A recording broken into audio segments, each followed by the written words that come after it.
நேசிக்கிற நல்ல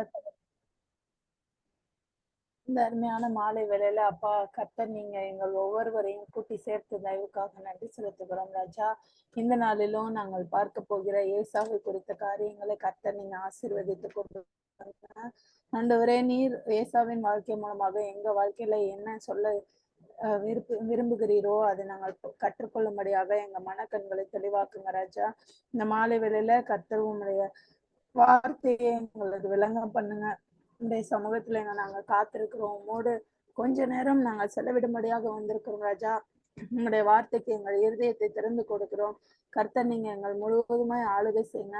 எல்லா விதமான இடைஞ்சல்கள், எல்லா விதமான அந்த டிஸ்டர்பன்சஸ், இன்டர்நெட் கனெக்ஷன்ல இருக்கிற ப்ராப்ளம்ஸ் எல்லாவற்றையும் நீக்கி போட்டு கர்த்தர் நீங்க ஒரு நேர்த்தியான ஒரு ப்ரோக்ராமாக இதை நீர் ஆக்கி தர வேண்டுமாய் ஜெபிக்கிறோம் ராஜா. உங்களுடைய கருத்துல ஒப்பு கொடுக்கிறோம்.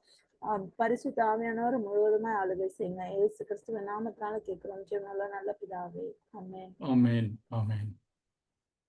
அன்பானவர்களே, இன்னும் ஒரு ஜூம் கொள்கைக்கு உங்கள் யாவரையும் ஆண்டவராகிய இயேசு கிறிஸ்துவின் நாமத்திலே நான் வரவேற்கிறேன். நாம் ஒவ்வொரு வாரமும் சனிக்கிழமைகளில் இப்படியாக சந்திக்க என் தேவன் கிருபை செய்வதற்காக அவரை நான் நன்றியோடு கூட துதிக்கிறேன். இந்த கூடுகை உங்கள் யாவருக்கும் பிரயோஜனமாய் இருக்கத்தக்கதாக, நாம் ஆண்டவரிடத்திலிருந்து புதிய பாடங்களை கற்றுக்கொள்ளத்தக்கதாக, குறிப்பாக வசனங்களின் அடிப்படையில நாம் எதையெல்லாம் நினைத்திருந்தோமோ அதற்கு மாறாக சில காரியங்களை ஆவியானவர் வெளிப்படுத்தும் போது, அல்லது அவற்றில் ஒளிந்திருக்கிற காரியங்களை ஆவியானவர் நமக்கு வெளிப்படுத்தும் போது அது நமக்கு ஆசீர்வாதமானதாக இருப்பதாக. ஆவியானவர் தான் நமக்கு எல்லாருக்கும் ஒரு பெரிய கிருபைகளையும் இரக்கங்களையும் கொடுக்கணும். அன்பானவர்களே, இன்றைக்கு நம்ம யாக்கோபுடைய இரட்டை சகோதரன் ஏசாவை பற்றி நம்ம பார்க்க போறோம். பெரும்பாலும் நம்ம பெரும்பாலும் இப்படியான ஒரு பிரசங்கங்களை ஏசாவை பற்றின ஒரு உரைகள் அல்லது ஒரு விளக்கங்கள், ஒரு பைபிள் ஸ்டடி எனக்கு தெரிஞ்சு ரொம்ப குறைவா இருந்ததுன்னு தான் நினைக்கிறேன். ஒருவேளை இருக்குமோ என்னன்னு தெரியல. நான் கேட்டது மிக குறைவானது தான். ஆனா ஏசாய் என்கிற பாத்திரமும் தேவனால் கையாளப்பட்ட ஒரு பாத்திரம் தாங்கிறத நம்ம பார்க்க போறோம். முக்கியமா இன்னைக்கு ஏசாவை பத்தி மாத்திரம் இல்ல, 36வது அதிகாரத்துல ஏசாவின் வம்ச வரலாறுன்னு ஒண்ணு வருது இல்லைங்களா? இது ரெண்டையும் இன்னைக்கு நம்ம கான்சென்ட்ரேட் பண்ண போறோம். ஏன்னா பெரும்பாலும் வம்ச வரலாறுன்னு வர்றப்போ அந்த வெறும் பெயர்களா வந்து குவியறதுனால அதை நம்ம வந்து அப்படியே ஒரு ஸ்கிப் பண்ணிட்டு போறது ஒரு பழக்கம். பெரும்பாலும் வழக்கம், அதாவது அது பெயரை படிச்சு என்னன்னு. ஆனா வேதத்தில் இருக்கிற ஆண்டவர் பரிசுத்தாவியானவர் வெளிப்படுத்தின ஒவ்வொரு அதிகாரத்திலையுமே ஏதோ ஒரு ஆழமான மறைபொருள் சொல்லாம சொல்லப்படுகிறதுங்கிறது நம்ம புரிஞ்சுக்கிட்டோம்னா ஒரு பெரிய ஆச்சரியமா இருக்கும். சரி, இனி நம்மளுடைய ஏசா பற்றின ஒரு ஆழமான ஆய்வுக்கு நம்ம போலாம். நீங்க பாத்தீங்கன்னா ஏசா முதல் தடவையா ஆதியாகமம் 25:25 தான் அறிமுகமாகிறார் நமக்கு. அதாவது என்னன்னா, ஏசாவின் பிறப்பை பற்றி நம்ம பார்க்கிறோம் 25:25. அதே விதமா பார்த்தீங்கன்னா 36வது அதிகாரத்துல ஏற்கனவே சொன்ன மாதிரி அவருடைய வம்ச வரலாறு வருது. ஆனா இதுக்கு நடுவுல பல காரியங்கள் 25:25 வருது. பிறகு 25:23 நீங்க ஒருவேளை பைபிள் கையில வச்சிருந்தீங்கன்னா அதை பார்த்திருப்பீங்கன்னு நான் நம்புறேன். 25:23 பிறகு 25:27 அவனை பற்றி ஒரு தகவல் இருக்கிறது. இப்ப நம்ம முதல்ல ஏசா பிறந்தது நமக்கு தெரியுங்கிறதுனால அந்த வசனங்களை நம்ம அதிகமா நான் திரும்ப சொல்ல விரும்பல. நீங்க பாத்தீங்கன்னா அவன் வந்து ஈசாக்குக்கு பிறந்தவன், முதல்ல பிறந்தவன். அவன் சிவப்பான இருந்ததுனால அவனுக்கு ஏசான்னு பெயர் வச்சாங்க. அப்படி இப்படின்ட்டு எல்லாம் பார்க்கிறோம். இந்த 25:23 அவனுடைய குணநலன்கள் பத்தின ஒரு காரியத்தை பார்க்கிறோம். அவன் வந்து வேட்டையில் வல்லவன் அல்லது வனசஞ்சாரி. இன்னொரு வகையில சொல்லப்போனா அவன் வந்து வெளியே, அதாவது வீட்டிற்குள்ளேயே இருக்காம வெளியவே ஒரு என்ன சொல்றது, ஒரு அட்வென்ச்சரஸ் டைப்பு, இல்லைன்னா வெளியவே சுத்திட்டு இருக்கிற டைப்பு. ஆனாலும் வீடு ரொம்ப அமைதியா இருக்கிற அவனுடைய தகப்பனுக்கு மிகவும் பிரியமானவன்கிறது ரொம்ப ஆச்சரியமான ஒரு தகவல். ஈசாக்குடைய குணநலன்களுக்கும் ஏசாவுடைய குணநலன்களுக்கும் ஒரு பெரிய கான்ட்ராஸ்ட் இருந்தாலும், முரண்பாடு இருந்தாலும், ஈசாக்கு ஏசாவை மிகவும் நேசிக்கிறவனாய் இருந்தான். ஆனா இந்த வெளிய சுத்துற இந்த ஏசா ஒரு சிவப்பான கூழுக்காக தன் சேஷ்டபுத்திர பாக்கியத்தை அலட்சியம் செய்தவனா இருக்கிறான். நீங்க வந்து அதையும் நம்ம வேதத்துல பார்க்கிறோம். பிறகு அவனுடைய ஒரு காரியம் பார்த்தீங்கன்னா 26-34 அவனோட 40 வயதுல திருமணம் செய்கிறான். அவனுடைய பிறப்புல வந்து நீங்க பார்த்தீங்கன்னா 3 முக்கியமான குறிப்புகளை பார்க்கிறோம். ஒண்ணு வந்து அவன் ட்வின் பிரதர், அதாவது அவன் முன்பு பிறந்த அவன் காலை பிடித்துக் கொண்டு யாக்கோபு பிறந்தான்னு பார்க்கிறோம். இவன் வந்து பிறக்கும் போதே மிகவும் சிவப்பாக உடம்பெல்லாம் அதிக ரோமத்தோடு பிறந்தவன்ட்டு நம்ம பார்க்கிறோம். அதனாலதான் அவனுக்கு வந்து சிவப்புன்னு பேர் வைக்கக்கூடிய ஏசா அப்படின்ற ஒரு பேர் வைக்கிறாங்க. அப்போ இவன் பிறந்தப்போ இன்னொரு நம்ம அந்த மிட்ராஸ் தகவல் என்ன சொல்லுதுன்னு கேட்டா, இவன் ரொம்ப உடம்புக்கு ஏதோ ஒரு பெரிய பிரச்சனை இருக்கும் போல இருக்கு, உடம்புல பலவீனமா இருக்கான் போலன்னு சொல்லி பயந்து இவனுக்கு அந்த விருத்த சேதனம் செய்யறத கூட தள்ளி வச்சாங்க. விருத்த சேதனம் செய்யாமல் விட்டாங்க. 8வது நாளில விருத்த சேதனம் செய்கிற காரியத்தை செய்யாம விட்டாங்கன்னு ஒரு ஒரு குறிப்பு நமக்கு இருக்கு. அப்போ வந்து அவனுடைய வித்தியாசத்தை பின்னாடி அவர் செய்தாங்களா என்னன்னு நமக்கு தெரியாது. அதை பற்றி நம்ம பார்க்கல. ஆனா எதுக்குன்னா அந்த அளவுக்கு ஒரு வித்தியாசமான ஒரு குழந்தையா அவன் பிறந்தான். அப்போ அவனுடைய இன்னொரு வித்தியாசம் என்னன்னா, அப்படி பிறந்தவன், பலவீனனா பிறந்தவன் வளரும்போது வேட்டையில் வல்லவனாக வனசஞ்சாரியாக இருந்தான்.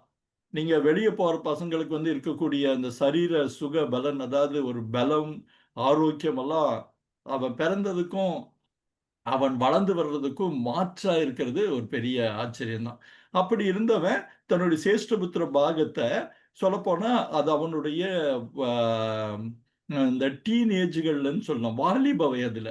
நம்ம வந்து ஈசாக்கை பத்தி முன்னாடி நம்ம பார்க்கிறப்போ இந்த காரியத்தை நம்ம பார்த்தோம். அது ஒருவேளை அந்த ஜூம் கொடுகைக்கு வந்தவங்களுக்கு ஒருவேளை ஞாபகம் இருக்கலாம். அதாவது ஆபிரகாமுடைய மரண தொடர்பாக நடக்கக்கூடிய விசேஷத்துல தான் யாக்கோபு கூழ் காய்ச்சறான். அதை இவன் வந்து கேட்டு கொடுக்காதப்போ, நீ அவன் பசியில சாகுற, நீ எனக்கு கொடுன்னொடனே அவன் சேஷ்டபுத்திர பாகத்தை வாங்கினதெல்லாம் ஒருவேளை இந்த நிகழ்ச்சியை தொடர்ந்து பார்க்கிறவங்களுக்கு ஞாபகம் இருக்கலாம்.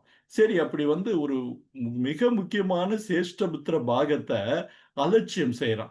அடுத்தவனுடைய குறிப்பு என்னன்னு கேட்டா 40 வயதுல திருமணம் செய்தவன். இப்போ நம்ம இன்னொரு கோணத்துல நம்ம பார்க்கிறோம். இதற்கு ஏசாக்குடைய இந்த 3 குணங்களை வேதாகமத்தில் சொல்லப்படுற குணநலன்களை வச்சு அவன் இதற்கு காரணங்கள் என்னவாக இருக்கலாம் அப்படின்னு சொல்லி நம்ம யோசிக்க போறோம். நீங்க பாத்தீங்கன்னா ஆதியாகமம் 25ல ஆபிரகாம் மரித்த பின்பு வீட்டை விட்டு ஆதியாகமம் 21:18ல இஸ்மவேல் போறான். நீங்க அந்த கொஞ்சம் ஞாபகம் வச்சுக்கிறது நல்லது.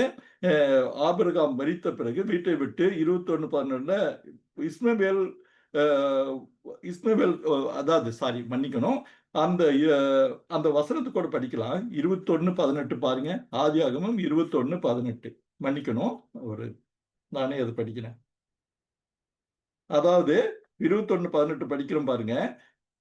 இஸ்மவேல் சிறு அழுது ஆண்டவர் குரலை கேட்டு, நீ எழுந்து உன் பிள்ளையை எடுத்துக்கொண்டு அவனை உன் கையினால் பிடித்து கொண்டு போ, அவனை பெரிய ஜாதியாக்குவேன்னு சொல்லிட்டு ஆபிரகாம் வீட்டிலிருந்து இஸ்மவேல் கிளம்பி போகிறவரு. பிறகு நீங்க பாத்தீங்கன்னா கொஞ்சம் குறைய 70 வருடங்களுக்கு பிறகு ஈசா கூட ஒப்புரவாகி அவனும் இஸ்மவேலும் சேர்ந்து தங்கள் தகப்பனை அடக்கம் செய்கிறார்கள்.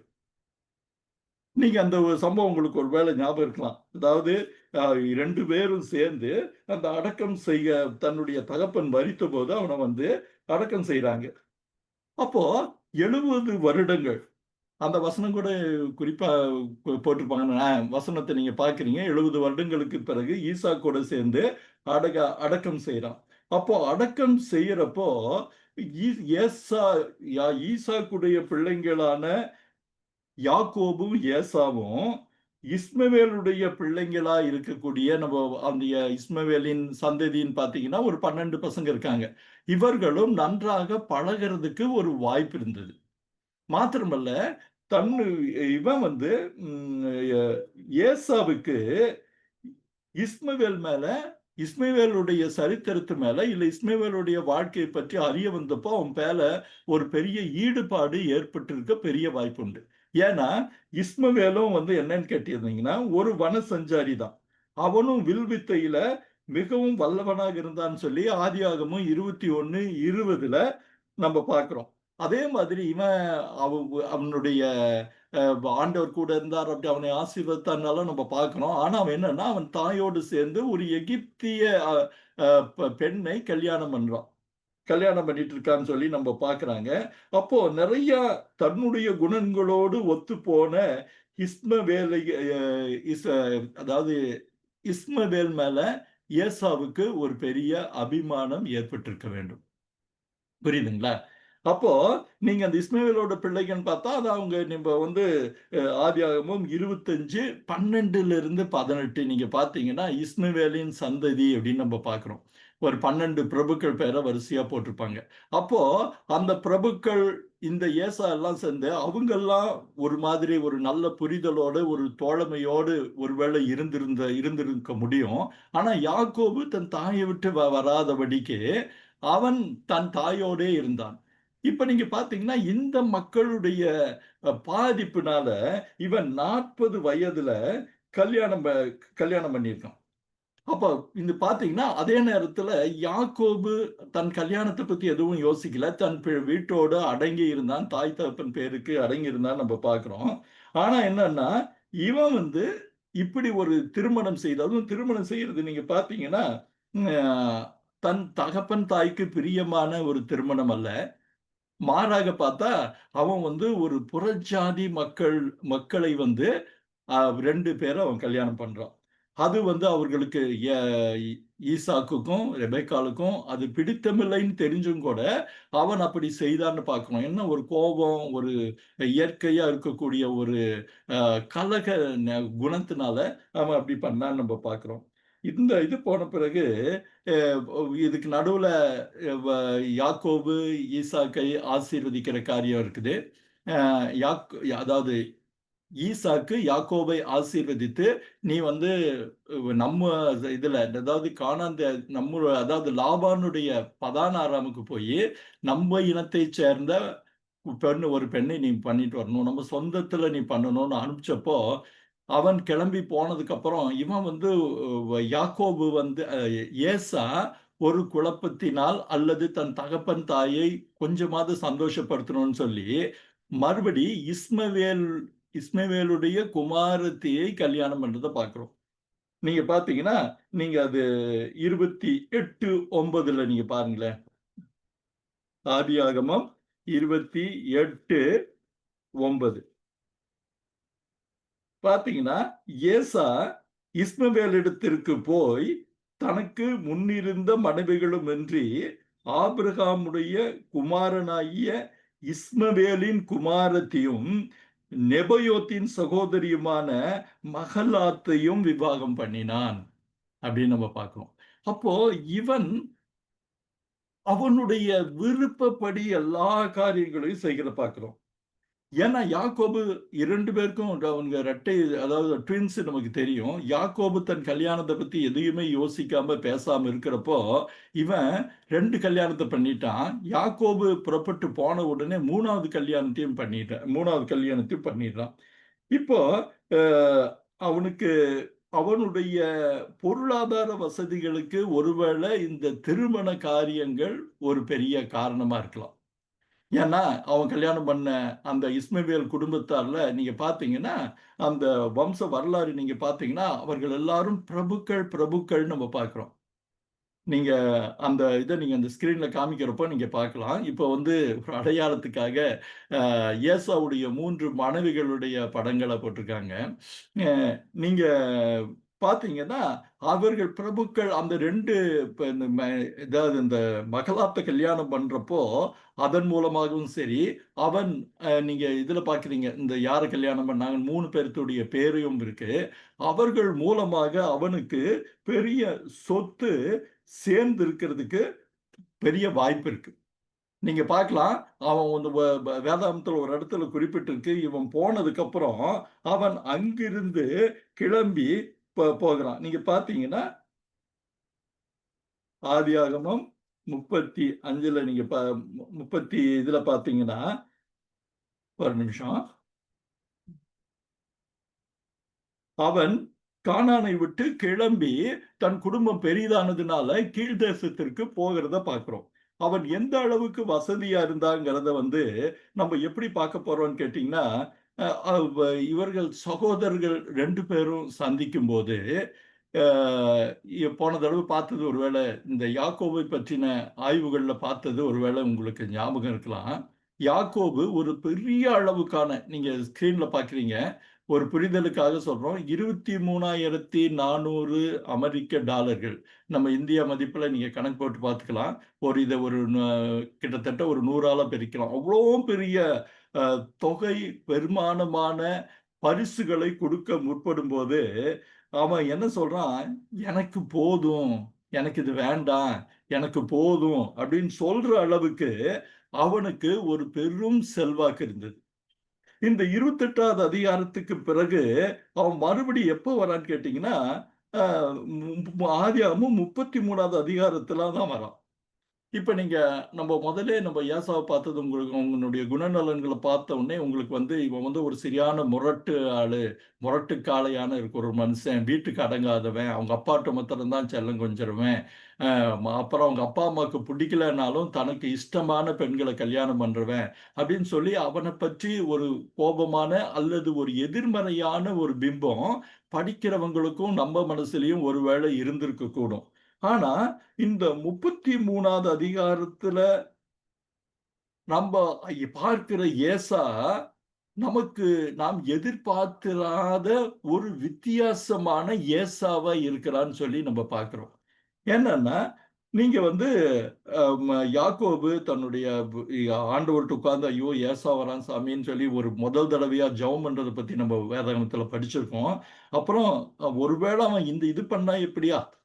அது பண்ணா எப்படின்னு சொல்லிட்டு தன்னுடைய பரிவாரங்களை பல அடுக்குகளாக பிரிச்சு வச்சு, ஒருவேளை அவன் வந்தால் தீர்ப்பேன்னு சொல்லி எல்லாம் ரெடி பண்ணிட்டு வரான். ஆனா நடந்தது என்ன? அவன் ஏசா 400 ஆட்களோடு வந்த பிறகு, யாக்கோபு வந்து பணிந்து கொண்ட உடனே, தன்னுடைய வயச பார்க்காதபடி, தன்னுடைய காரியத்த பார்க்காதபடி கிட்டத்தட்ட ஒரு 20, 22 வருஷங்களுக்கு தன்னுடைய சகோதரனை சந்திக்கிற ஒரு பெரிய பாசத்தோட அப்போ அதுக்கு முன்னாடி 22 வருஷத்துக்கு முன்னாடி உன்னை கொன்னு போடுவேன்னு சொன்னதெல்லாம் மறந்த மாதிரி, ஒருவேளை 2 பேருக்கும் ஒரு 80 வயதை தாண்டினதுனால அந்த வயது தந்த அனுபவமோ என்னன்னு தெரியல. ஆனா அது எல்லாத்தையும் மாரி சின்ன பசங்க மாரி ஓடி வந்து அவன் கழுத்தை கட்டிக்கொண்டு அ அவனை வந்து அ அழுது முத்தமிடுகிற ஏசாவை நம்ம பார்க்கிறோம். இது நம்ம எதிர்பார்க்காத ஒரு ஏசா. உண்மையா அந்த 33 அதிகாரம் மனதை நெகிழ வைக்கிற ஒரு அதிகாரம்.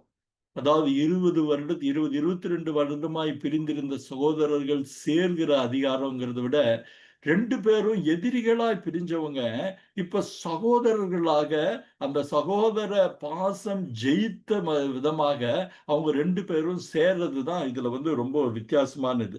நீங்க பார்த்தீங்கன்னா, தன்னுடைய வயது, சம்பத்து, அதிகாரம், அந்தஸ்து எல்லாவற்றையும் மறந்தவனா ஓடி வந்துன்னு ஒரு வார்த்தை வேதத்துல இருக்கு. ஓடி வந்து தழுவி முத்தமிட்டு அழுகிறான்.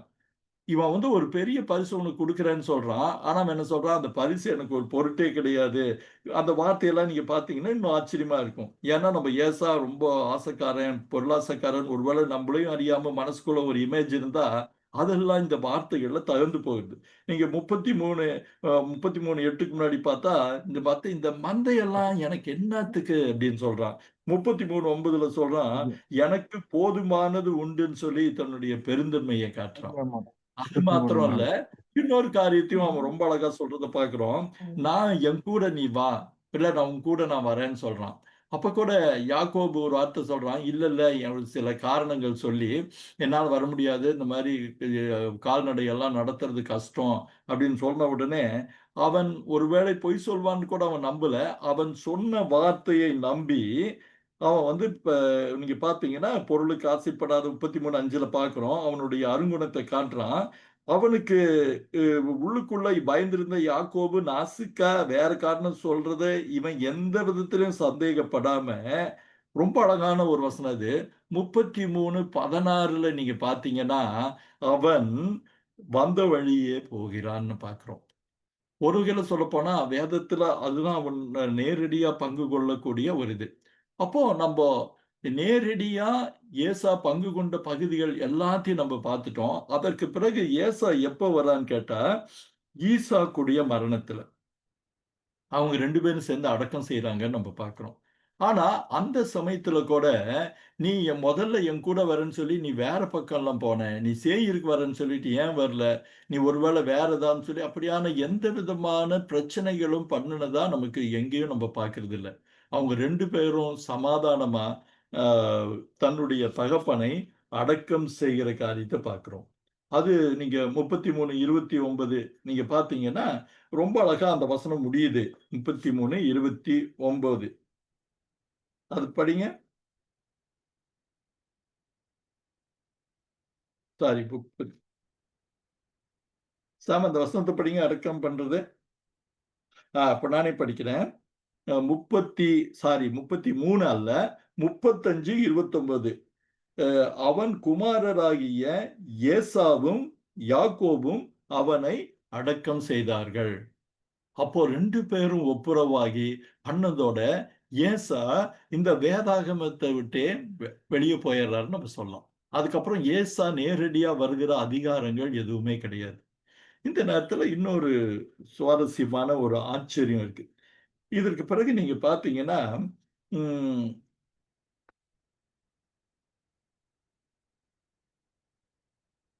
இதற்கு பிறகு அ ஒரு இன்னொரு அடுத்த அதிகாரம் வந்து ஏசாவின் வம்ச வரலாறு அப்படின்னு ஆரம்பிக்குது. இப்போ இப்படிப்பட்ட ஏசா வந்து முதல்ல வில்லனா இருக்கிற மாரி ஆரம்பிச்சான். அப்ப நல்லவனா மாறுனதுக்கு அப்புறம் அவன பற்றின ஒரு வம்ச வரலாறுன்னு எதுக்கு ஒருவேளை மோசே எழுதி வைத்திருக்கிறாரு? ஆவியானவர் எதுக்கு அந்த அதிகாரத்த தந்திருக்கிறாருங்கிறத தான் நம்ப பார்க்க போறோம். நீங்க பார்த்தீங்கன்னா, அ 35வது அதிகாரத்துல நமக்கு வந்து அ ஆண்டவர் 8 தடவ பேசினாருன்னெல்லாம் போன தடவ பார்த்தோம். 8 தடவ பேசுறாரு. 3 மரணங்கள் பத்தி இருக்குது அப்படின்னு சொல்லி யாக்கோபுடைய வாழ்க்கையின் ஒரு வட்டம். அதாவது 2 பகுதியா பிரிச்சா, அந்த முதல் பகுதி வட்டம் பெத்தேல்ல ஆரம்பி மக்னாயிம் வழியா பானியல்ல முடியிற அந்த வாழ்க்கை வட்டம் இந்த 35வது அதிகாரத்துல முடியுது. மறுபடியும் அவனுடைய இன்னொரு வாழ்க்கை வட்டம் 37வது அதிகாரத்திலிருந்து ஆரம்பிக்குது. அப்போ இந்த 2 அதிகாரத்துக்கு நடுவுல திடீர்னு ஏதோமியரின் அதாவது ஏசாவின் வாழ்க்கை வரலாறுன்ற ஒரு பகுதி ஏன் வரணும்னா, அது வந்து ஒரு ஆவியானவர் நமக்கு தந்த ஒரு பெரிய ஒரு காரியம்னு பார்க்கலாம். அதுல ஒளிஞ்சிருக்கிற சில காரியங்கள பார்க்கலாம். ஏன்னா, இதுல நமது ஏசாவின் வாழ்க்கை வரலாறு நீங்க பார்த்தீங்கன்னா, ம் ஒரு ஒரு அதாவது இந்த நேரத்துல வந்து நம்ம 2 காரியங்களுக்காக நம்ம ஒரு ஒ ஒப்பிட்டு பார்க்கிறது நல்லது. அதாவது நம்ம ஏற்கனவே பார்த்திருக்கிறோம். ஏசாவு வந்து தன்னுடைய அவனுடைய ஒரு உந்துதலா இஸ்மவேலை நம்ம பார்த்தது உங்களுக்கு ஒரு வேளை ஞாபகம் இருக்கலாம். இப்படி பார்த்தீங்கன்னா, ஏசா இம்சிவே அ இம்ஸ் அ சாரி இஸ்மவேலின் வம்ச வரலாறுல ஒரு 6 வசனங்கள்ல அவனுடைய வம்ச வரலாறு முடிஞ்சிருது. ஆனா, அவனுடைய இன்ஸ்பிரேஷன்ல வந்த ஏசாவுடைய வம்ச வரலாற பார்க்கிறப்போ, அது 43 வசனத்துல முடியுது. கொஞ்சம் குறைய 7 மடங்கு விவரங்களை ஏசாவுடைய வம்ச வரலாறு நமக்கு சொல்லப்பட்டிருக்குது. இப்ப அந்த வம்ச வரலாறுல வந்து பார்த்தீங்கன்னா, உங்களுக்கு அந்த ஏசாவுடைய குடும்பத்தின் மக்கள பார்த்தா, அவன் 3 மனைவிகள கல்யாணம் பண்றான். அவனுக்கு வந்து ஒரு 13, 14 பிள்ளைகள் பிறக்குறாங்க. அவர்களுடைய பேர பிள்ளைகள் அப்படின்னு சொல்லி, ஒரு சொல்லப்போனா ஒரு பெரிய விவரமான ஒரு காரியங்கள். அதுல வந்து நீங்க அவனுடைய மனைவிகள் பேரெல்லாம் பார்த்தீங்கன்னா, இந்த இடத்துல இன்னொரு காரியத்தையும் நான் சொல்லணும்னு ஆசைப்படுறேன். நீங்க முதல்ல அவன் திருமணம் செய்த போது இருந்த பேருக்கும், இப்ப இருக்கிற பேருக்கும் ஒரு பெரிய வித்தியாசம் இருக்கிறத நம்ம பார்க்கிறோம். அதனால வந்து அவங்க வேற, இவங்க வேறன்னு கிடையாது. அப்போது இருந்த அந்த பேரை 2வது தடவ வந்து இங்க இருக்கிற வ அந்த கானானிய இதுக்கு தகுந்தபடி பெயரை சேர்த்திருக்கிறாங்க அப்படித்தான். மத்தபடி 2 பேரும் 2 பெயர்களும் ஒரே பெயர்கள் தான். இங்க நீங்க பார்க்கிறீங்க இல்லைங்க, ஆதியாகமம் 36:1-3ல அந்த 3 மனைவிகள் பெயர நம்ம பார்க்கிறோம். நீங்க வந்து அ அவன் கல்யாணம் பண்ணப்ப பார்த்தா அந்த 2 பேத்து அந்த ஆதா, ஜூடித், மஹல்லாத் அவங்க 2 அவங்களே தான் இவங்கங்கிறத நம்ம தெளிவா புரிஞ்சுக்கிறது ரொம்ப ரொம்ப நல்லது. இந்த இந்த கூட்டத்துல நமக்கு வந்து நெறையா வ அதாவது புது புது பெயர்கள், புது புது பெண்கள் இருக்கிறத நம்ம பார்க்கிறோம். கூடவே நெறைய ராஜாக்கள், நெறைய பிரபுக்கள் இருக்கிறதையும் நம்ம பார்க்கிறோம். இந்த பிரபுக்கள் இருக்கிறது வந்து என்ன ஒரு காரியம்னு கேட்டா, இத எந்த ஒரு சூழ்நிலையில பார்க்கணும்னு நீங்க எடுத்துக்கிட்டீங்கன்னா, யாக்கோபு நமக்கு தெரியும். இவரு இந்த ஒரு பகுதி இருக்கிறப்போ, இது கிட்டத்தட்ட ஒரு 3 அதாவது 3 தலைமுறைய பற்றி சொல்லக்கூடிய ஒரு பெரிய விவரங்கள் இருக்கு. இந்த இந்த வம்ச வரலாறுல வர்றவங்க தான், பின்னாடி நீங்க இஸ்ரேல் சரித்திரத்துல, இல்ல நீங்க பார்த்தீங்கன்னா யாத்திராகமம், மற்ற யாத்திராகமம் தொடங்கி நீங்க நம்ம வேதத்தின் வரலாற்றுல எல்லா பகுதிகளிலும் இவங்க வர்றாங்க. இந்த மக்கள் வந்து ஒவ்வொரு பேரா நம்ம பார்க்கறதுக்கு முதல்ல முக்கியமான சில பேர்த்த கூட நம்ம பார்க்கிறோம். அந்த இவங்க விரோதிகள், அதாவது இஸ்ரேலுக்கு நிரந்தர விரோதிகள் வரக்கூடிய அமலேக்கியர்கள் இங்க தான் வர்றாங்க. நீங்க ஒருவேள பார்த்தீங்கன்னா, அவனுடைய குமாரன் ஒருத்தனுக்கு அமலேக்கை பெற்றான்னு வரும். அதே வண்ணமாக நீங்க பார்த்தீங்கன்னா, இன்னும் ஆ ப அந்த பெண்களுடைய பெயர்கள பார்த்தீங்கன்னா, அது முழுக்க முழுக்க க கானானிய பெயர்கள். அதாவது அவர்களுடைய பெயர்கள் ஆபரணங்களின் பேரில் இருக்கிற பெயருங்கள், அந்த தெய்வங்களின் பொருட்களின் மேல் இருக்கிற பெயர்கள். ஏன்னா, நம்ம வந்து இஸ்ரேலைட் நேம்க்கும் இதுக்கும் பார்த்தீங்கன்னா, ஒரு பெருத்த வித்தியாசம் இருக்கும். அதுல கடைசில நீங்க பார்த்தீங்கன்னா, பாகால்ன்ற பெயர் கூட உள்ள வருகிறத நம்ம பார்க்கிறோம். அப்படியா ஒரு காரியம் இருக்கு. இதுல வந்து இப்படி அது இல்லாம நம்ம ஏற்கனவே சொன்ன வண்ணமா, அவங்களுக்கு ராஜாக்களாக, பிரபுக்களாக இருக்கிறப்போ, நம்ம யாக்கோபு வந்து உங்களுக்கு தெரியும். அவரு போய் அந்த 12 பேர்த்து கூட நம்ம 37, 38 அதிகாரத்துல பார்க்கிறோம். அங்க பஞ்சம் வந்து அவங்க எகிப்துக்கு போயி, எகிப்துல 400 வருஷம் அடிமைகளா இருந்து, பிறகு ஒரு பெரிய மோசேயினால விடுதலை பெற்று, அவங்க அப்படி வனாந்தரத்துல அலைந்து கொண்டிருந்த அந்த சமயத்துல தான், இந்த பக்கம் நீங்க பார்த்தீங்கன்னா, ஏசா ஒரு பொருளாதார அளவிலும், ஒரு சமுதாய அளவிலும் பல வகையில ஆசீர்வதிக்கப்பட்டவனா இருக்கிறான். இது வந்து ஒரு பெருத்த முரண்பாடா பலருக்கு தெரியலாம். இது நீங்க பார்த்தீங்கன்னா, ஏன் இந்த வம்ச வரலாறுல இந்த தகவல்கள் நமக்கு சொல்லப்படுதுங்கிறதுக்கு 3 காரணத்த நம்ம பார்க்கலாம். முதலாவது என்னன்னா, ய ஏசாவுக்கும் யாக்கோபுக்குமான ஒரு பெரிய வித்தியாசத்த ஆண்டவர் இந்த பகுதியில நமக்கு சொல்றாரு. ஒரு வகையில சொல்லப்போனா, இங்கு சொல்லப்பட்டவர்களுடைய உலகப் பிரகாரமான ஆசீர்வாதமான வாழ்க்கை.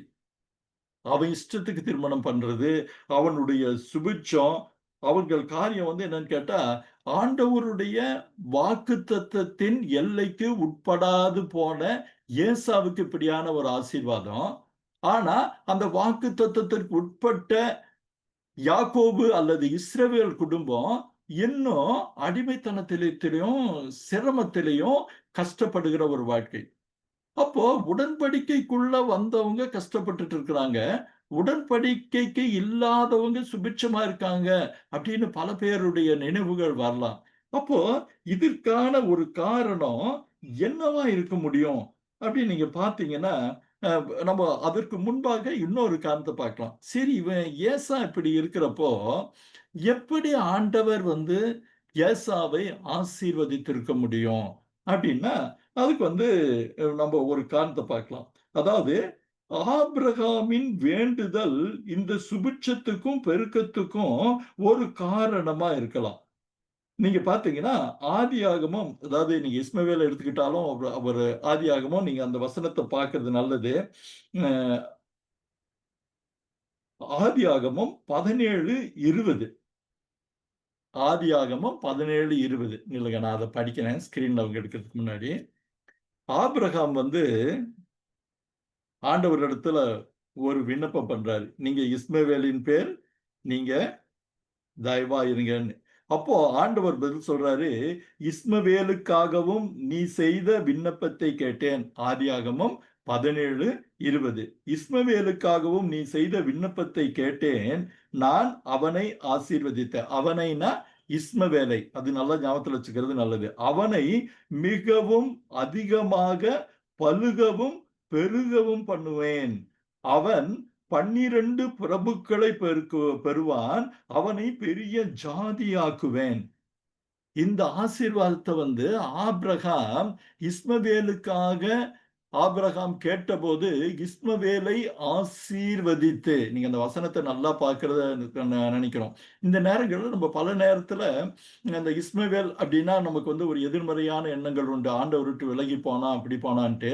ஆனா அவனையும் ஆண்டவர் ஆசீர்வதித்து அதுலயும் பாத்தீங்கன்னா 12 பிரபுக்களாக பெறுவேன் அப்படின்னு பெறுவான்.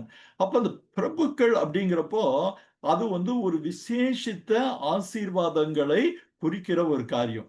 அவனை பெரிய ஜாதியாக்குவேன்னு கூட சொல்லியிருக்கிறத நம்ம பார்க்கிறோம். அப்போ அந்த பிரபுக்கள்ங்கிறப்போ சமுதாய அளவுல, சோசியல் அளவுல அவனை வந்து ஒரு பெரிய ஆசீர்வதித்த ஒரு காரியத்தை நம்ம பார்க்கிறோம். நீங்க வந்து நம்ம ஏற்கனவே இஸ்மவேலின் சந்ததியில 12 குமாரர்கள் பார்த்தோம். அதுலயும் நம்ம பார்க்கிறோம். அவனை வந்து அந்த 12 பேருக்கும் அ அது அது பாருங்களேன். அது ஒரு சுமை பார்த்தா நல்லா இருக்கும். 25, 12, 18. 25 நானே அத படிக்கிறேன் இருங்க.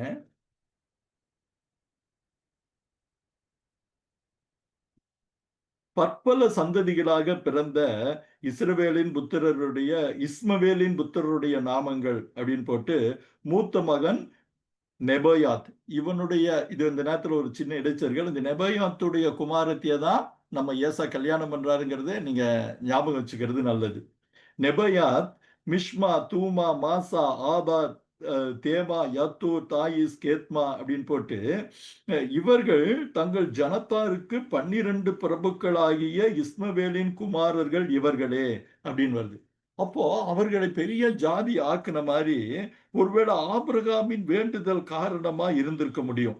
அப்போ தேவனுடைய உடன்படிக்கையின் ஆசீர்வாதத்திற்கு ஈசாக்கை போல அவன் இல்லாம போனா கூட தேவன் ஆபிரகாமுக்கு கொடுத்த வாக்கு தத்தத்தின்படி அவர்களை ஆசீர்வதித்து அவர்களை பெரிய பிரபுக்களாக மாற்றினது போல இங்கேயும் ஏசாவுக்கு ஒரு ஆசீர்வாதம் கிடைக்குது.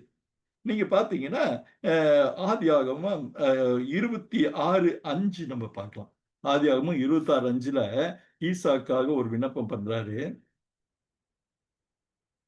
26:5 அந்த வசனத்தையும் நான் படிக்கிறேன்.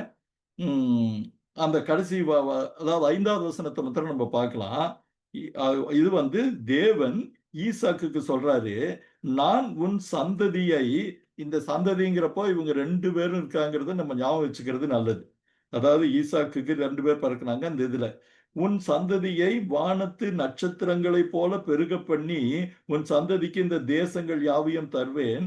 உன் சந்ததிகளில் பூமியில் உள்ள சகல ஆசீர்வாதங்களும் ஆசீர்வதிக்கப்படும்.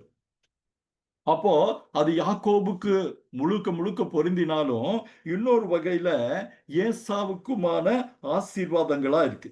அது மாத்திரம் இல்ல, ஈசாக்கு ஏசாவை ஆசீர்வதிக்கும் போது அவன் சொல்லுகிற ஒரு வசனத்தையும் நம்ம பார்க்கிறது நல்லது. நீங்க ஆதியாகமம் 27, 39, 40 அது ஒருவேளை வேதத்தில் இருக்கவங்க நீங்க சான்ஸ் கிடைச்ச வாய்ப்பு இருந்ததுன்னா நீங்க பாத்தீங்கன்னா நல்லது. அப்பொழுது தகப்பனாகிய ஈசாக்கு பிரதியுத்தரமாக உன் வாசஸ்தலம் பூமியின் சாரத்தோடும் உயர வானத்திலிருந்து இறங்கும் பனியோடும் இருக்கும். ஆனா ஒரு மொழிபெயர்ப்பு இருக்காதுன்னு இருக்குது. ஏன்னா இந்த இடத்துல வந்து அது ஒரு பெரிய காரியம். அதை பத்தி நம்ம ஏற்கனவே சொன்னதுனால நான் இப்ப சொல்ல போறது இல்லை. பட்டயத்தினாலே நீ சேவித்து உன் சகோதரனை சேவிப்பாய். நீ மேற்கொள்ளும் காலம் வரும்போதோ உன் கழுத்தில் இருக்கிற இருக்கிற அவனுடைய நுகத்தடியை முறித்து போடுவான் என்றான். இவன் சொன்ன மாதிரியே அவன் பட்டயத்தான் சேவிப்பான்ற மாதிரி அவன் கானான் தேசத்திலிருந்து கிளம்பி அவன் சேயீர் மலை, அதாவது தெற்கு பகுதி, இன்னும் கீழே தெற்கு பகுதிக்கு போய் சேயீர் மலையில அவன் வந்து தன்னுடைய வாழ்க்கையை அமைச்சு கொள்கிறான். அங்க இருக்கிற ஒரு திருமணங்கள் மூலமாக தன் பிள்ளைகளுக்கு கொடுக்கிற திருமணங்கள் மூலமா போந்தவன் உள்ளுக்குள்ள அந்த பகுதிக்கு போனவன். பிறகு அந்த பகுதியில் இருக்கிற நம்ம உபாகமத்துல பார்க்கிறோம், அங்க இருக்கிற அந்த ஓரியர்கள் எல்லாரையும் கொன்று அவர்களை இது பண்ணி அந்த இடங்களை முழுமையாக ஆக்கிரமித்துக் கொள்கிறான்னு சொல்லி நம்ம பார்க்கிறோம். அப்போ இது வந்து ஒரு பெரிய ஆச்சரியம். இப்படியான தங்கள் பிள்ளைகள் தங்கள் தகப்பன்கள் மூலமாக வந்த ஒரு ஆசீர்வாதமும் இவனுக்கு இது இருக்கும். நீங்க அது இல்லாதபடி நீங்க பாத்தீங்கன்னா இன்னொரு காரியம் கூட இருக்கு. ஒரு ஒரு சந்தேகம் வந்து நம்ம மனசுக்குள்ள வரும். நீங்க மல்கியா 1:2 பாருங்களேன். 1வது அதிகாரத்தை எடுத்தா ஒரு வசனம் இருக்கும். பல பேருக்கான ஒரு சந்தேகம் வரக்கூடிய ஒரு வசனம் தான். என்னன்னா, ஈசாக்கை ஆசீர்வதித்து, நீங்க அது பாக்குறீங்களா?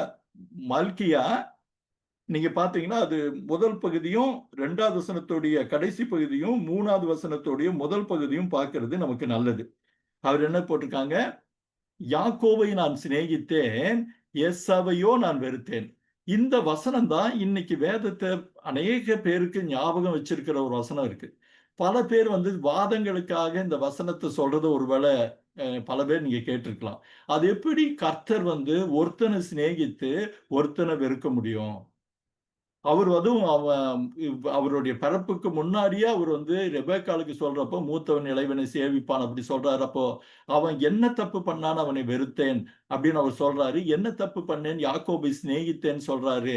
இது எப்படி பார்ஷியாலிட்டி அல்லவா அப்படின்ட்டு எல்லாம் சொல்லக்கூடிய ஒரு வாதங்கள் உண்டு. அன்பானவர்களே, ஒரு காரியத்தை நம்ம தெளிவா புரிஞ்சுக்கிறது நல்லது. இந்த காரியம் நல்லா கவனிங்க. அவர் யாக்கோபை சிநேகித்தேன், ஏசாவையோ நான் வெறுத்தேன் சொல்ற ஒரு காரியம் அந்த உடன்படிக்கைக்கு உட்பட்ட காரியங்களுக்கு மாத்திரமே. ஏன்னா இவன் தன் சேஷ்டபுத்திர பாகத்தை வெறுத்து தன்னுடைய பொறுப்பை அலட்சியம் பண்ணதுனால அந்த உடன்படிக்கைக்குள்ள அவன் இல்ல. அவனுடைய அந்த செய்கையை நான் வெறுத்தேன். அவரை வெறுத்தேன்னு அவனை ஒதுக்கித்தல்ல. ஏன்னா ஏசாவை ஆசீர்வதித்த அநேகம் காரியங்களை சொல்லுகிறது தான் 36வது அதிகாரம் நம்ம ஏற்கனவே பார்த்திருக்கிறோம். அப்போ இதற்கு இன்னொரு காரியத்தை கூட நீங்க பாத்தீங்கன்னா எபிரேயர் 11:20 நீங்க பாருங்க. அப்போ இதற்கு நேர்மாறா ஒண்ணு இருக்கும். எபிரேயர் 11:20. சாம் எடுத்தீங்கன்னா வாசிக்கலாம், இல்ல நான் இருக்கிறேன். எபிரேயர் 11:20. அந்த வசனம் ஒரு ஆச்சரியமான ஒரு வசனம் தான். பாத்தீங்கன்னா 11:20. விசுவாசத்தினாலே, நான் படிக்கிறேன், விசுவாசத்தினாலே ஈசாக்கு வரும் காரியங்களை குறித்து யாக்கோபையும் ஏசாவையும் ஆசீர்வதித்தான். நல்லா பாருங்க. விசுவாசத்தினாலே, யாருடைய விசுவாசத்தினாலே? இவங்க 2 பேரும் நல்லா இருப்பாங்கன்னு அவனுடைய விசுவாசத்தினாலே, தேவன் தனக்கு வாக்குத்தத்தம் சொன்னதை நிறைவேற்ற வல்லவர் என்ற விசுவாசத்தினாலே ஈசாக்கு வரும் காரியங்களை குறித்து யாக்கோபையும் ஏசாவையும் ஆசீர்வதித்தான் நம்ம பார்க்கிறோம். அப்போ அவங்க 2 பேருக்கும் பெரிய வித்தியாசமா அவன் நினைக்கிறான். 2 பேர்த்தையும் ஆசீர்வதிக்கிறான். அவனுடைய ஆசீர்வாதங்கள் பல நிறைவேறுகிறது நம்ம பார்க்கிறோம். நீ பட்டயத்தினாலே பிழைப்பாய், பட்டம் இது வரும்னு சொல்ற விதமா அவனை வந்து ஆண்டவர் வந்து அவனுடைய வாழ்க்கை அந்த விதமா தான் இருக்கு. நீங்க இன்னொரு காரியத்தை கூட நீங்க பார்க்கலாம். இந்த சந்ததிகளை நீங்க பார்க்கிறப்போ ஒரு ஆச்சரியமான ஒரு விஷயம் இருக்கு. நான் ஏற்கனவே சொன்னேன், ஒரு பக்கம் வாக்குத்தத்தத்திற்கு உட்பட்ட இஸ்ரவேலர்கள் எகிப்திலையும் அடிமைத்தனத்திலையும் சிக்கிட்டு இருக்கிறப்போ, இந்த பக்கம் கானானை விட்டு ஒரு வகையில சொல்ல போனா கானானை விட்டு வெளியே வராங்க. வெளியே வர்றதுக்கு வந்து நீங்க பாத்தீங்கன்னா நம்ம வேதாமத்துல 36:7 நம்ம பார்க்கிறோம். அவன் அதிகமாக தன்னுடைய செல்வங்கள் பெரியதினால் கானான் தேசத்தை விட்டு வெளியே வந்தான் பார்க்கிறோம். 36:7 தான் அந்த காரியத்தை பார்க்கிறோம். அது வந்து சிம்பாலிக்கா நமக்கு வந்து ஒரு காரியத்தை நமக்கு சொல்லுது. அந்த 36:7 நான் படிக்கிறேன் பாருங்க. ஆதியாகமம் 36:7 அவர்களுடைய சம்பத்து, அது யாருடைய சம்பத்து? ஏசா குடும்பத்தாருடைய சம்பத்து மிகுதியா இருந்தபடியால் அவர்கள் ஒருமித்து குடியிருக்க முடியாமல் போயிற்று. அந்த மந்தைகளின் நிமித்தம் பூமி அவர்களை தாங்கக்கூடதா இருந்தது. அதற்கு முன்னாடி வசனம் வருது, தன் சகோதரனாகிய யாக்கோபை விட்டு பிரிந்து வேறு தேசத்திற்கு போனான். 8வது வசனம், சேயீர் மலையில் குடியேறினான். ஏசாவுக்கு அதனால் ஏதோம் என்றும் பெயர். அப்படின்னு நம்ம ஒரு காரியத்தை பார்க்கிறோம். அப்போ இவர்கள் கஷ்டப்படுகிறப்போ இவன் சுபிட்சமா இருக்கிறான். அதுல பாத்தீங்கன்னா முதல் தடவையா நிறைய ராஜாக்கள், பிரபுக்கள், நம்ம ஏற்கனவே இதை பத்தி உங்ககிட்ட சொன்னது ஞாபகம் இருக்கலாம்.